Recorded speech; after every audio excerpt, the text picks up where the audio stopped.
Israel Hamas के बीच करीब 11 महीने से चल रही जंग के बीच अब सऊदी अरब और इस्राइल में ठन गई है। दरअसल इस्राइल के राष्ट्रीय सुरक्षा मंत्री इतामार बेन ग्वीर ने यह कहकर इस्लामिक देशों में गुस्सा पैदा कर दिया है कि अगर मुमकिन होता तो वो पूर्वी यरूशलेम में अल अक्सा मस्जिद परिसर में एक यहूदी प्रार्थना घर का निर्माण करवाते। सऊदी अरब ने इस्राएली मंत्री के इस बयान की घोर निंदा की है। इस्राएल के कट्टरपंथी सुरक्षा मंत्री इतामार बेन ग्वीर ने यहूदियों को यरूशलेम में अल अक्सा मस्जिद में प्रार्थना करने की अनुमति देने का भी आह्वान किया है।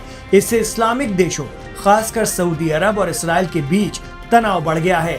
आपको बता दें कि पिछले दिनों इस्राएली मंत्री इतामार बेन ग्वीर सैकड़ों लोगों के साथ मस्जिद अक्सा के करीब पहुंच गए थे। ग्वीर का ये बयान ऐसे वक्त में आया है जब गजा में सीज फायर के लिए बातचीत चल रही है और इस्लामिक देश संघर्ष विराम पर समझौता करना चाहते हैं। आर्मी रेडियो को दिए एक इंटरव्यू में इस्राएली मंत्री ग्वीर ने 26 अगस्त को कहा कि अगर संभव हुआ तो अल अक्सा मस्जिद परिसर में एक यहूदी प्रार्थना घर का निर्माण कराएंगे।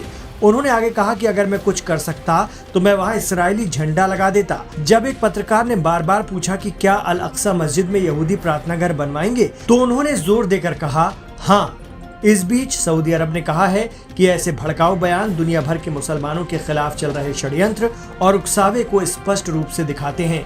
सऊदी ने एक बयान में इस्राएली मंत्री के बयान को खारिज करते हुए अल अक्सा मस्जिद की ऐतिहासिक और कानूनी स्थिति का सम्मान करने की जरूरत दोहराई है। सऊदी अरब ने अंतर्राष्ट्रीय समुदाय से भी इस मुद्दे पर अपनी अपनी जिम्मेदारी निभाने की अपील की है और कहा है कि अंतर्राष्ट्रीय कानूनों और प्रावधानों के अनुरूप इस्राएली मंत्री को जवाबदेह ठहराया जाना चाहिए।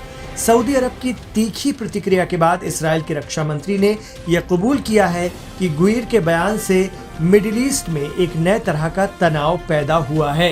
रक्षा मंत्री योआव गैलेंट ने इस्राएली मीडिया आउटलेट हॉरेत्ज से कहा है कि अल अक्सा मस्जिद पर यथास्थिति को कमजोर करना गैर जरूरी है और इस्राएल के लिए ये खतरनाक साबित हो सकता है। आपको बता दें कि अल अक्सा मस्जिद दुनिया के सबसे पुराने नगरों में से एक यरूशलेम के बीच में एक पहाड़ी पर वाक़ है और यहूदी इसे हरहा बयात या मंदिर पर्वत के तौर पर जानते हैं।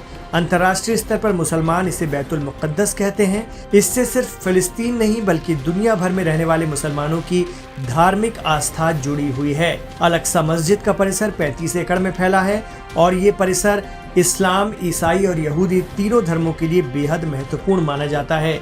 इसमें इस्लाम धर्म का तीसरा सबसे पवित्र स्थान माने जाने वाली अल अक्सा मस्जिद, ईसाई धर्म का सबसे पुराना चर्च, साथ ही यहूदी धर्म की वेस्टर्न वॉल भी मौजूद है। मुसलमान इस जगह को मक्का और मदीना के बाद इस्लाम में तीसरा सबसे अहम स्थान मानते हैं। उनका मानना है कि ये वो जगह है जहां से पैगंबर मोहम्मद साहब ने मेराज का सफर तय किया था, यानी 7 आसमानों से परे अर्श आजम का सफर। इस परिसर को लेकर इसराइल और फिलिस्तीनियों में हमेशा से विवाद चलता रहा है। ये विवाद 100 साल पुराना है।